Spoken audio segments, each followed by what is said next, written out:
put my phone gimbal thing down somewhere and can't find it just at the moment, so apologies if this is a little bit wobbly.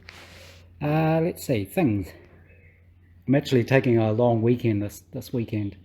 We at work, they give us every 6 months what's called a well-being day, sort of a mental health day. I think it was something they brought in during the COVID times, and if you don't use them up, you lose it. So I thought I'd better make use of mine for the last 6 months. So I'm going to do some repairs on the Land Rover out there. The weather's meant to be nice this weekend, so I'm okay to have the Alpine windows out and things like that. I do want to do more on the Riley if I've got time.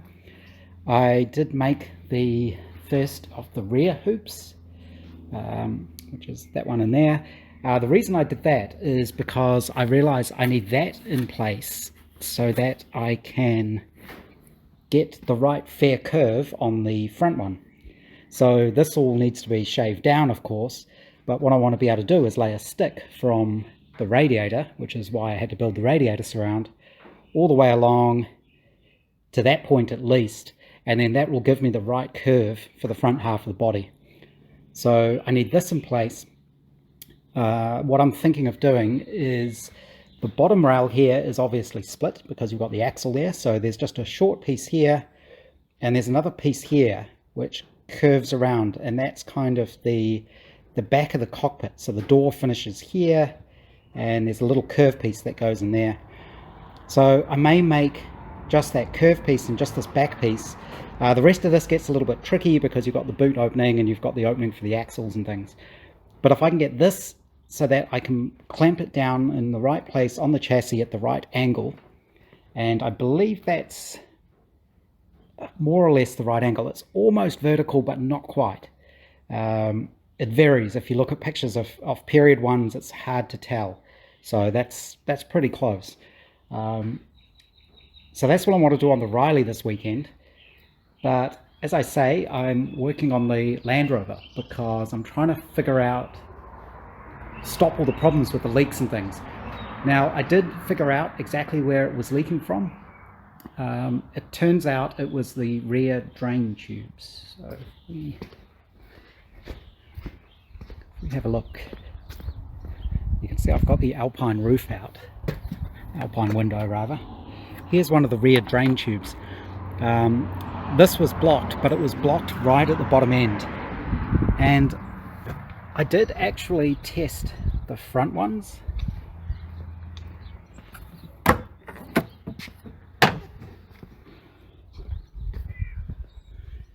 So I had checked the drains on the front, but I hadn't actually checked the drains on the rear. So these are designed to leak. And this is kind of a trough all the way around that's meant to catch the water. What was happening was, in very heavy rain, that trough would fill up because it wasn't draining.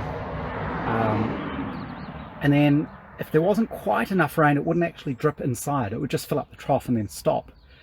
But as soon as you started to drive, all that water would slosh forwards.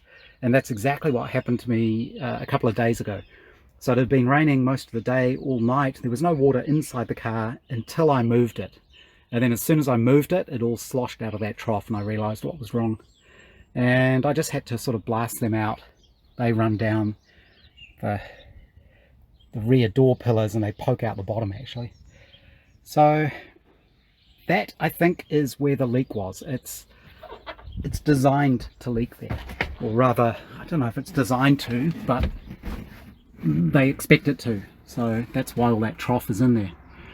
Funnily enough, if you look up leaks on Land Rovers, it's not just the Discovery 1s, it seems to go all the way through to the at least Discovery 4s. But now I've got that out, I've popped out the Alpine window to have a look at the rust here. And you don't actually hear this very often when you're talking about dealing with rust, but it's not as bad as I thought. I mean, it's bad. Rust, it's an interesting thing. So when you find rust on a vehicle, there's probably more than you can just see. That's almost a given. But it's also always worse. It looks worse than it is because the rust expands, and rust takes up far more area, or volume rather, than the metal that it's come from. So it hasn't actually rusted through here. I'm not sure if this is the worst side or not. The metal's very thin, but also it's not structural. So I was expecting to have to weld on this.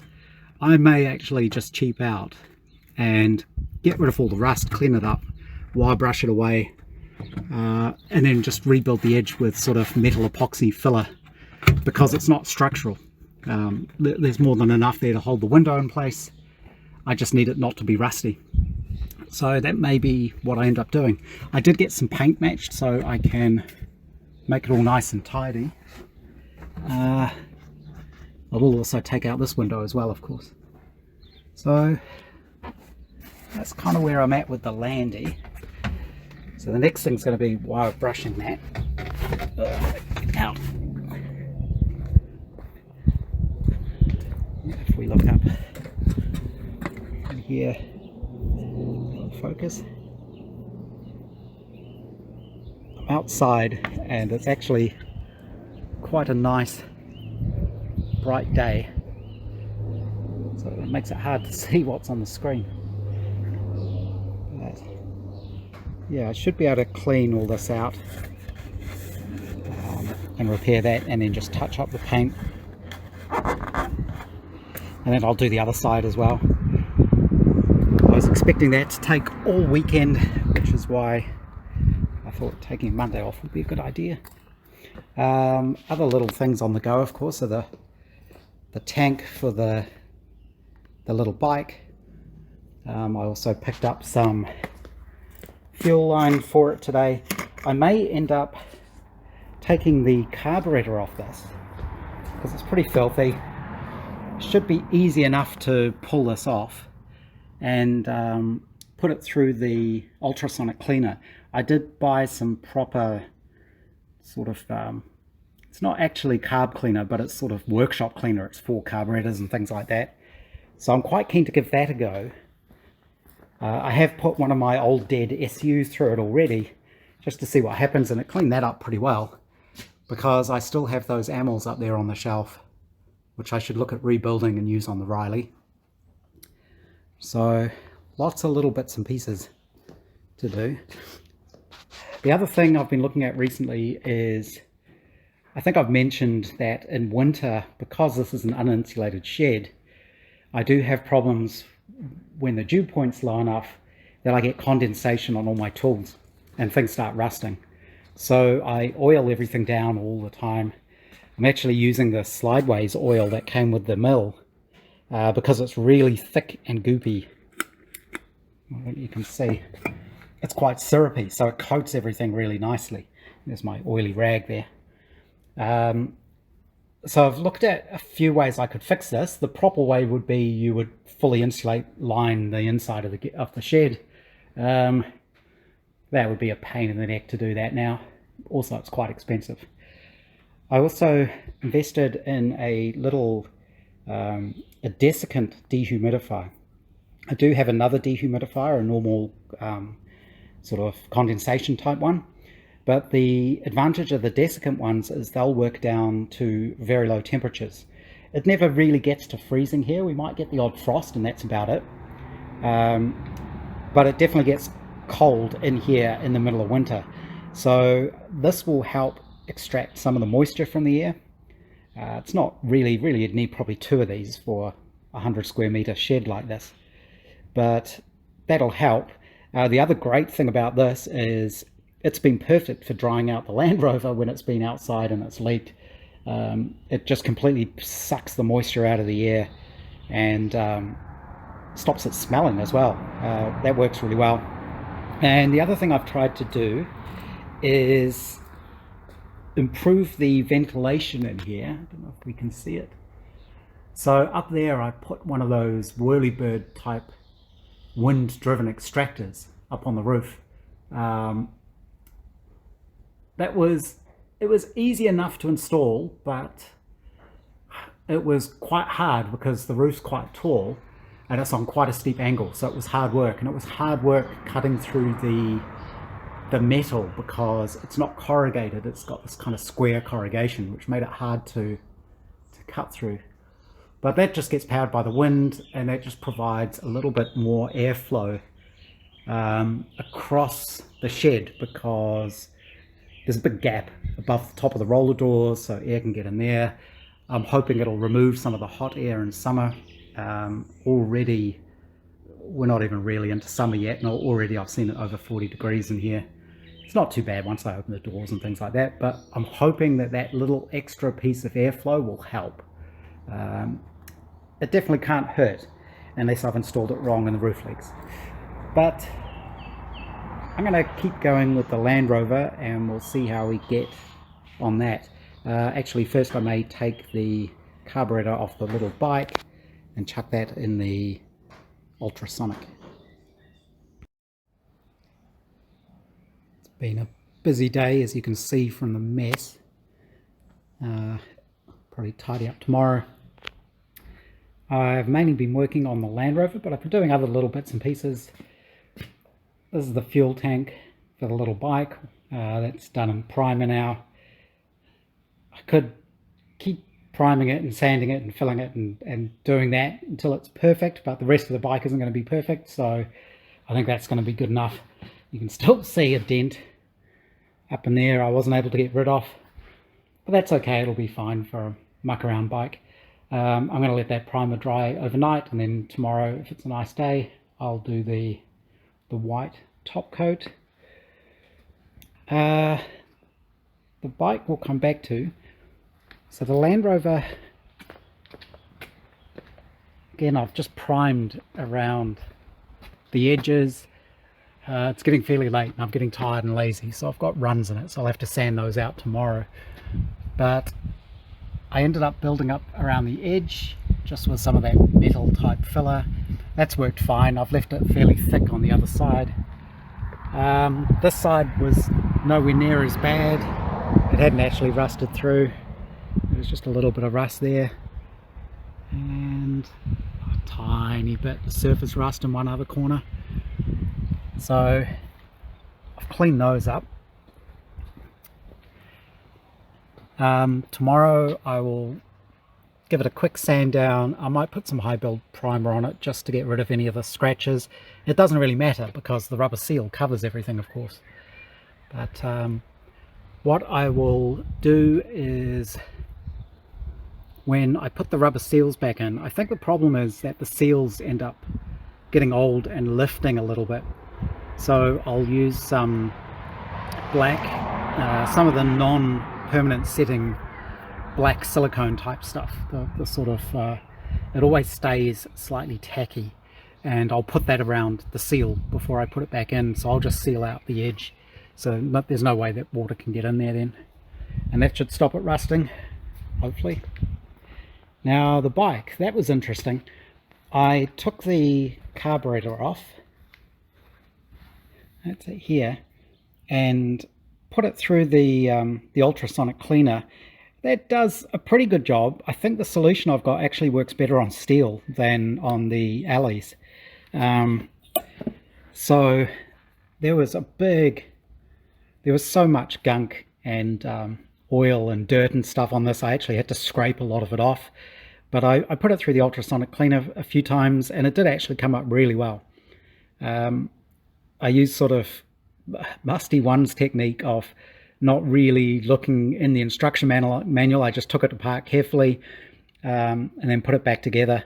I did end up with an extra O-ring, which was interesting, but I think it was in there by mistake because I did check the parts book and there isn't one where that was. It was kind of loose in here. So I'm not sure if somebody had put it there to stop something rattling, or I'm not sure. That's the choke. I'm not sure that was adjusted correctly. There's a little spring clip under there so that it sort of locks the choke lever in place. But yeah, I took it all apart. I reused all the gaskets and the O-rings. They seemed fine. I just cleaned them up. Used a little bit of Hylamar on the base of the float bowl.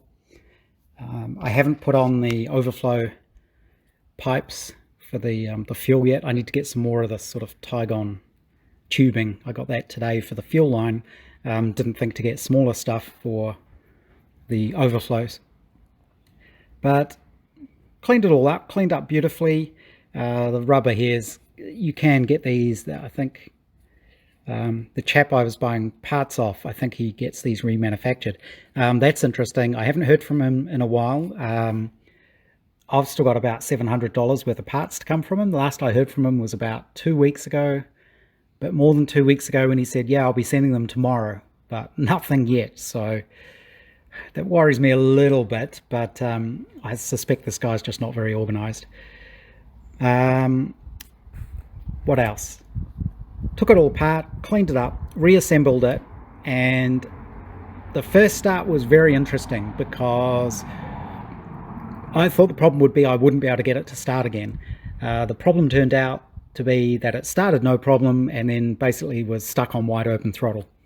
So it took me a while to figure out what was going on, and there were actually two things that had happened. One, the throttle slide inside here had a slight burr in it, and it could get stuck if it went too far up.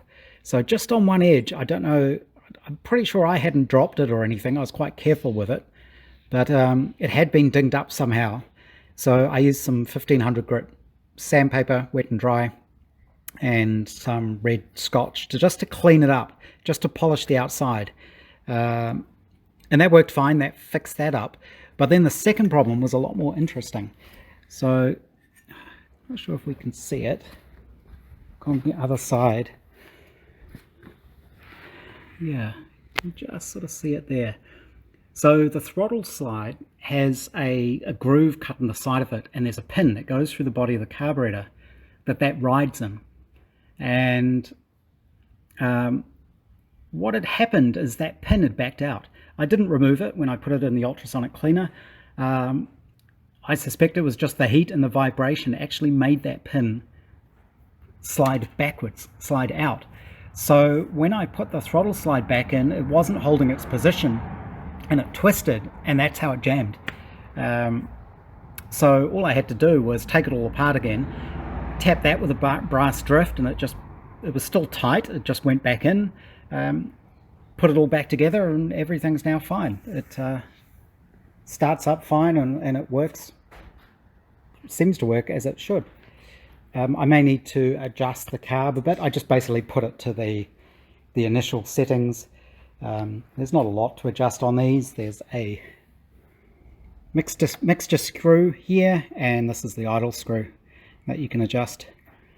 So actually, those are the adjustments on the outside. You can actually adjust the needle. Has little like a little C-clip or a little circlip type thing on it, or E-clip I think it is, and it has 5 grooves in the end, so you can actually alter how high the needle sits if you want to change the mixture, which is pretty cool. Unlike SU carburetors where you have to buy another needle or modify the ones you've got. So it came out okay. I'm a little disappointed I haven't got the right stuff in the ultrasonic cleaner yet. You see these videos online where people put stuff in and it comes out absolutely perfect. It didn't happen in this case. It still took a bit of brushing with a toothbrush and carb cleaner and things like that. Once I got most of the gunk off and put it back in there, it seemed to come up okay. But yeah, that's good. At some point this is all going to have to come apart again anyway, because I'm going to strip the whole thing down, clean the frame. I did end up finding a non-hacked up kickstand for it, which is this, and the person I bought that off also sent me a couple of good clear pictures of the bracket, or the thing that it mounts onto here. So you can see this is well bodged up. So hopefully I should be able to figure out how that goes. When I strip the frame down, I should be able to weld that back on there. I might have to make the little bracket or the little mounting lug, but that shouldn't be too hard. The springs and the shocks all seem okay, except for, you know, they're rusty, so it's not worth trying to get them re-chromed. I think I'll just clean the rust off them and paint them or something. But they seem to work fine. They're going to work fine for what I'm doing anyway. And did nothing on the Austin. So once I get this Land Rover out of the way and the Alpine windows back in, I can put that aside for a while and get back onto the Riley. It's the next day now. Kind of looked like rain this morning, even though the weekend's supposed to be fine. So I moved the Landy in here so I could do the paint. I didn't bother using a high build primer at the end. I just sanded down the primer that was on there. Seemed okay. Again, it doesn't need to be perfect, but I dug out my little touch-up gun. It occurred to me I haven't used that for years. I don't remember doing any spray painting at my old house in Wellington. I've been in Wellington 6-7 years, something like that. 5 years, I can't even remember now. So it's probably been at least over 5 years since I've done any painting. It's the first time I've tried using my new compressor, but it all worked well. I'm a complete amateur at it, obviously, so there's no point trying to make it perfect because the rest of the paint on this thing is dreadful. It's got all the clear coats coming off. The sides are all scratched up. I could probably polish some of those scratches out actually, but at the moment I haven't bothered. So I just gave it a quick sand and a quick go over. There's something a bit funny going on here. It's a little bit darker in that patch for some reason. I don't know why. And I didn't bother trying to get it all too smooth because most of it's hidden by the rubber seals anyway, so it doesn't really matter. And this was the worst side, and that's okay. Let's see, I just built the edge up. So I think what I'll do now is put the glass back in and the rubber seals, and in a week or two, once the paint's really had a chance to dry off, I'll give it just a quick polish over. Not trying to get it shiny or anything, but just to get any overspray off. Side here.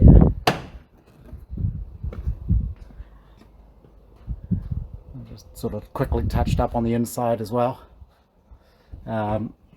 You can see from the original paint, you know, sort of, they didn't bother putting too much on it. They just kind of quickly blew over with paint. You can see it's very light in some places. So now I've got paint there. Like I say, I'll seal around the rubber seals because I think they have shrunk a bit. I think that's the problem, is you can sort of see here they do shrink, but if I put some of that non-setting mastic stuff, you can see somebody's already tried to do that in here, but they sort of did a half-hearted attempt, and hopefully that solves that problem.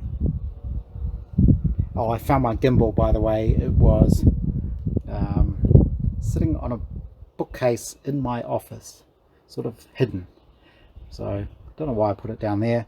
It seems like a weekend for losing things, because I found this and now I've discovered I've lost my Swiss Army knife somewhere. So hopefully that's around. Don't know where that would have gone.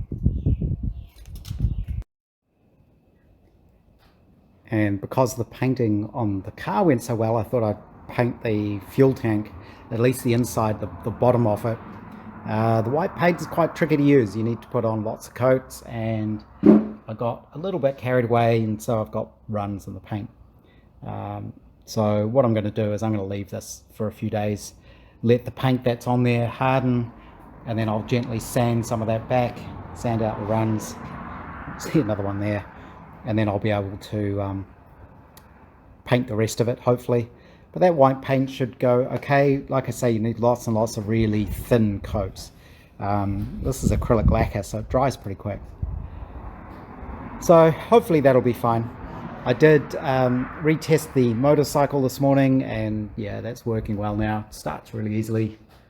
Carb seems to run well. So cleaning it up definitely helped, I think.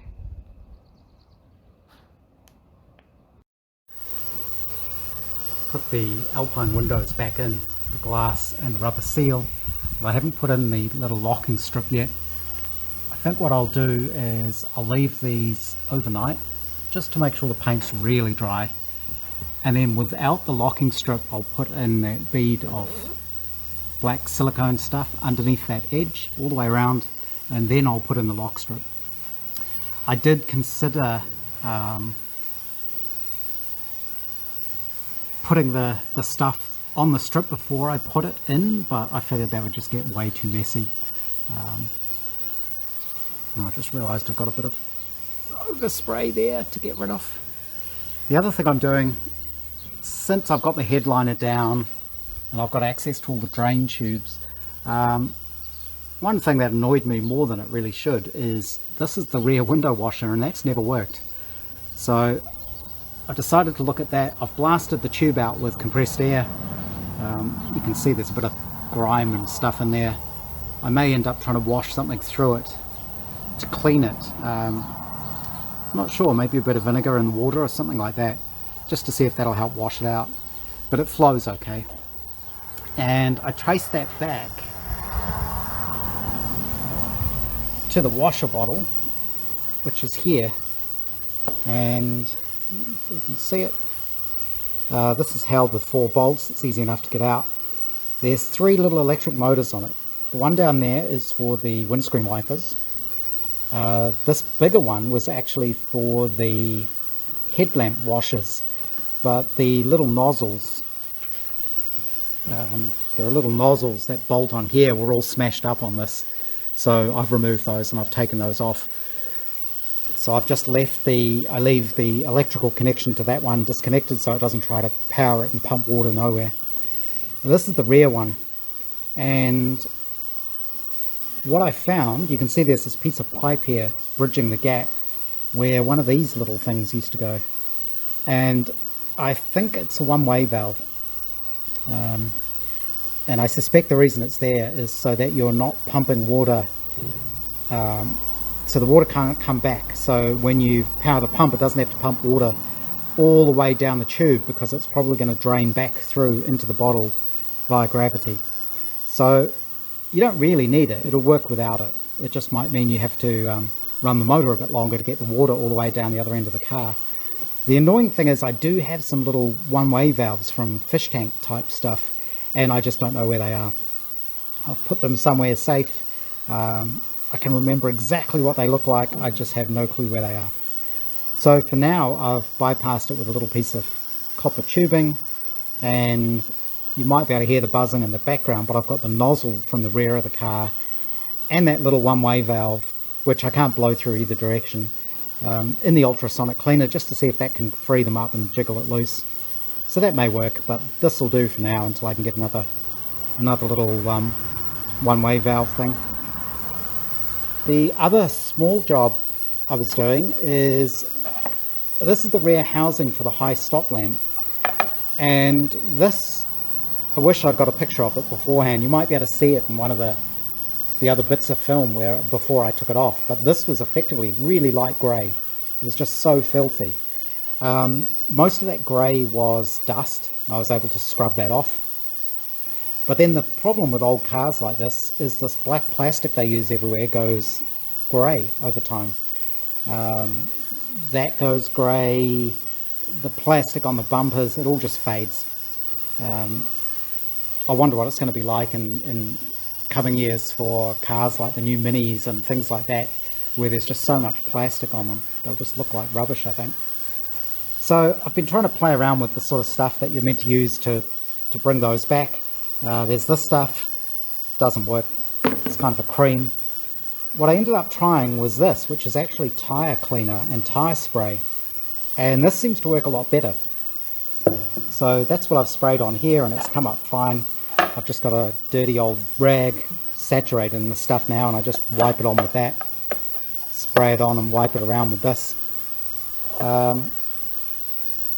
Obviously it's designed for rubber, it should work okay on the plastic. Don't know how long it's going to last, it'll probably fade in about a week, but I'm going to give that a try and see what it looks like, but this looks a lot better than it did. So, just little tiny jobs. just to make it tidy, I guess. So it's the next day. It's my well-being day. It's turned into a Land Rover well-being day, I think. But I finished the painting. Oops, that seems like a seal from around the hinge. So I finished painting it all. I've cleaned it all up. I fitted the outside rubbers. I did that yesterday, and then I left them overnight. I just wanted them to settle in, and I left out the locking strip. And then this morning I got up early and I put black sealer underneath this lip before I put in the locking strip. So I put in the sealer and I cleaned away the excess, and then when I put the strip in, it actually made more sort of squidge out, and you can see maybe it's made a really nice seal all the way around. So that's all locked in pretty tight. Just noticed some of these other seals are starting to go as well. So this is one side. I think this was the worst side. It's a bit hard to tell. There were actually holes in here. So that's all fixed. This other side, there's one place where I should have sanded a little bit better. Just at the corner there, it's a bit rough. You can see there's a bit more filler squidged out along there. But again, that's come out really well. The paint matched fine. So that's good. I know I can just go to Super Cheap Auto and they've got the paint code and they can just match up paint for it. Obviously there's no point trying to do a really good job because all the clear coat's coming off, which also is happening on the bonnet there. If that gets really bad, I could always paint the bonnet and the roof matte black or something, but for now it's okay. I gave the thing a good wash. Doesn't look like it. That seems to be still grot on it. I'm not one of those people who really enjoys washing cars. It's just kind of a chore, so I don't do it very often. And I cleaned up all the windows and things. Windows too are a pain in the neck because you clean one side and you think it's clean, you go on the other side and you clean that, and then you see all the bits you've missed on the other side, which isn't so bad on the door because you can get to both sides, but when you're trying to do the middle of the windscreen, it's just a pain in the neck. And I gave it a wash and I went round the whole thing with that wheel blacking stuff, except for the tyres. I didn't black the tyres, but I'd used it on everything else and it's come up okay. You seem to have to kind of polish it in. So I think the more you rub into it, the better it'll be. But it'll be interesting to see how that holds up. The other thing I did is, before I washed it, I used the hose and just sprayed water all over the top of it. I tried to make it leak and there were no leaks. So I think that's all fixed now. Again, after I washed it as well, I checked inside and I couldn't find any water. So hopefully that means it's now more or less waterproof. I'll still try not to leave it outside if I can help it, because it's just better for them if they're kept inside, of course. But since there were no leaks, I went ahead and fitted my headliner, my polar fleece headliner, and that's come out okay. There were a couple of places around the edges where I hadn't used enough glue and it was already peeling off, so I had to peel the edge back a little bit, which wasn't too hard to do, and spray some more glue there. And then when I put it back on, that the holes I'd already cut were in slightly different places.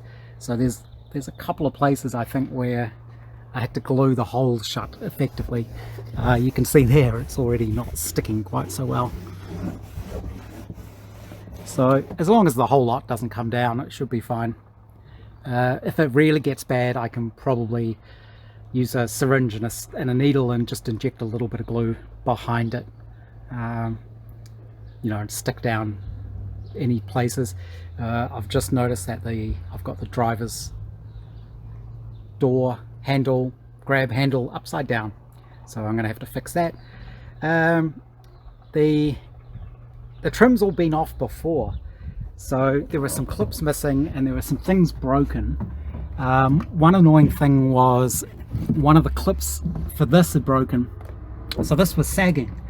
But when I bought the car, they'd actually removed the handles for the sunroofs, so you couldn't open them because they leaked.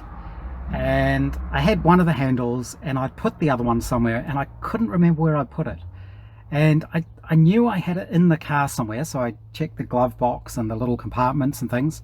And I couldn't find it anywhere until I started cleaning up the car, and then I realized it was in the sort of mat pocket that's on the back of the seats that I couldn't see because I've usually got the back seats folded forwards like that. So if you look down there, there's a little pocket. That's where the missing handle was. So I reattached the handle and that's held this up now, which is good. These seals have all obviously been off before because they're quite loose, where it sort of grips onto the metal, so they're not holding that tight, but they're fine. I was able to tighten up the elastic on these things. I don't think you should really use those, they'll just make them sag over time. But I mean, the headline is not perfect, but it's an okay colour for the car and it's soft. It'll be warm. There's no foam underneath it to rot, so hopefully it'll do for now. It'll probably all start falling down in a week or so, but hopefully not. Let's see what else. I think up here, I think this rubber is meant to go over this trim, but this is one of the reasons I know it's been apart before, because it wasn't like that when I got the car, and it's been sitting so long without it like that. I couldn't bend the rubber enough to get it to sit over there. So maybe it is, or maybe it's not. I'm not really sure, but that's okay. It looks fine. This little piece of foam has come from there. Whoops. Might cut another piece of foam to fit on there.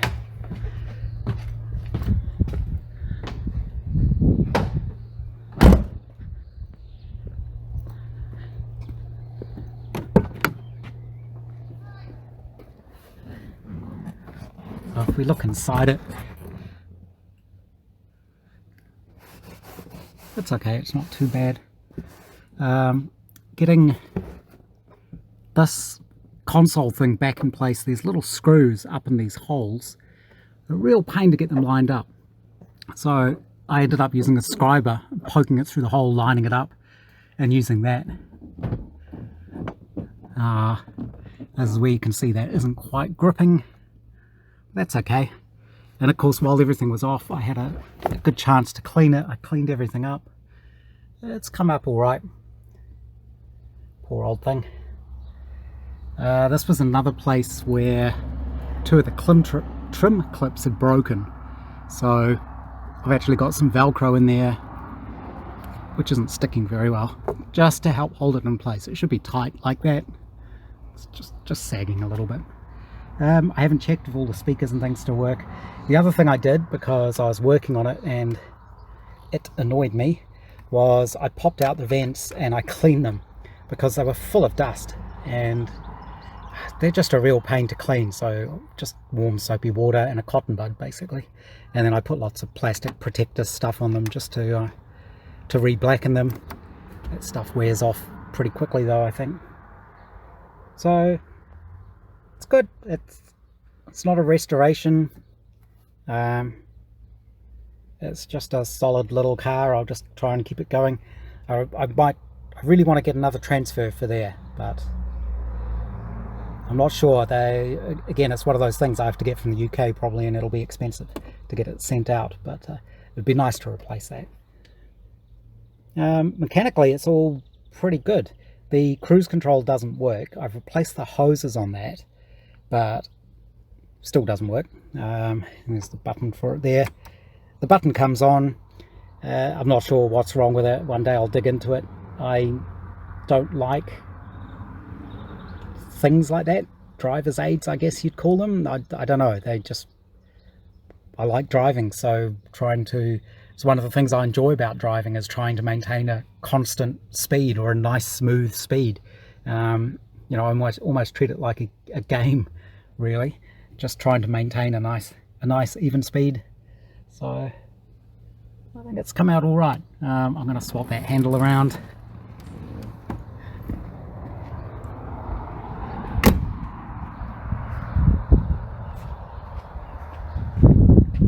Yeah, that's a good little car.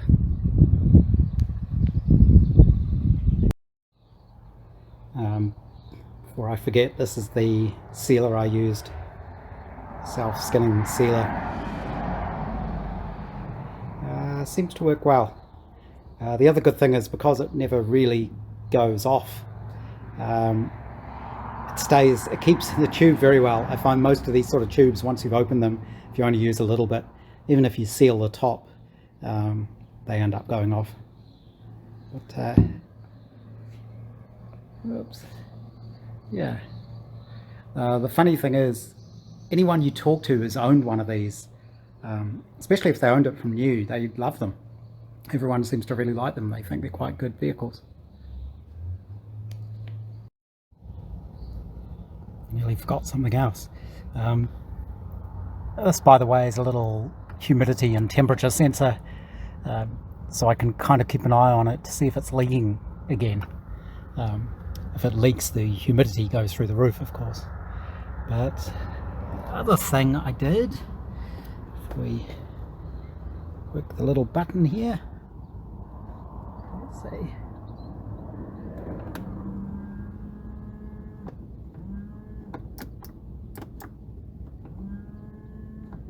Now this is something that's a bit weird. So the washer's working now. I did replace the little one-way valve. I put it through the ultrasonic cleaner, blasted it out with air, and it started working again. And the nozzle, I did the same. I cleaned it, and I actually used a very tiny drill bit to clear out the little pinholes in it. But I've noticed sometimes the wiper motor doesn't work. It might be because I don't have the key all the way on, or the engine isn't running. So I've noticed that sometimes the wipers don't work. Let's try.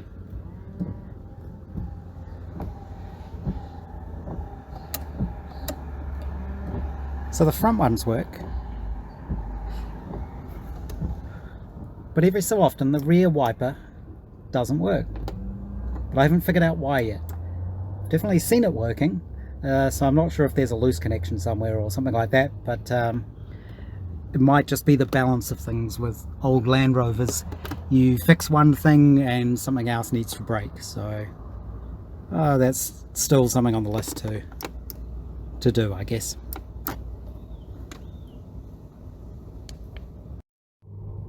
Don't know what I did. I checked the fuses. There was nothing blown there, but now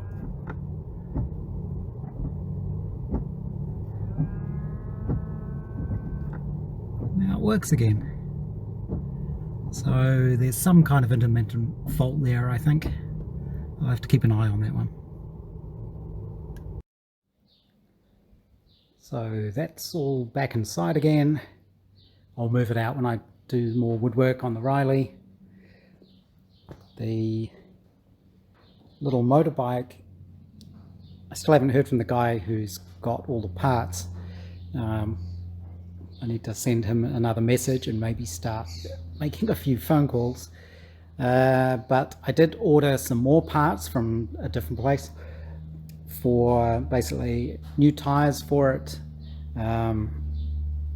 tires, front fork seals. There were a couple of other things as well, I can't remember. Brake drums I need to get, but I think they're actually pretty easy to get. I did see you can get them from AliExpress, which I may just try getting some from there because it's just a putt around the garden bike. They were cheap. I think they were like $2 each plus about $12 postage. So for 25 bucks, it's worth a shot.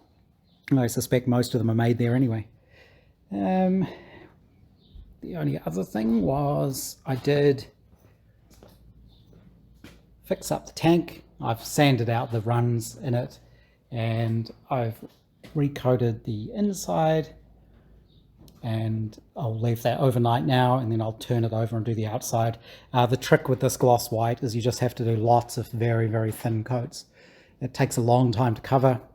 Grey primer would have been better, but I didn't have any. I just had that red oxide stuff. So that should be good. The tanks were actually green, of course. It's kind of a lime green color, metallic green. I don't know if there's actually, can you see it? Actually a paint code for that. But it does have the white stripes, so I figured I'd paint it in white because I've got that. I could get that easily, and then I'll look at maybe over painting that with the green. And I think the Kawasaki and the K on the side is a sticker transfer. I do have here somewhere one of the side pieces. So obviously that's not really very good for getting what the color green is. It's pretty faded. That's one of the parts that I'm missing that's supposed to come in that next lot, is the other one of these, the other side. This one's had one of the mounting points break off, unfortunately, and somebody drilled a hole and cable tied it in place. So hopefully I can fix that. I think that's kind of it. So didn't really get anything done on the Riley this weekend. I guess that'll be a job for evenings during the week now.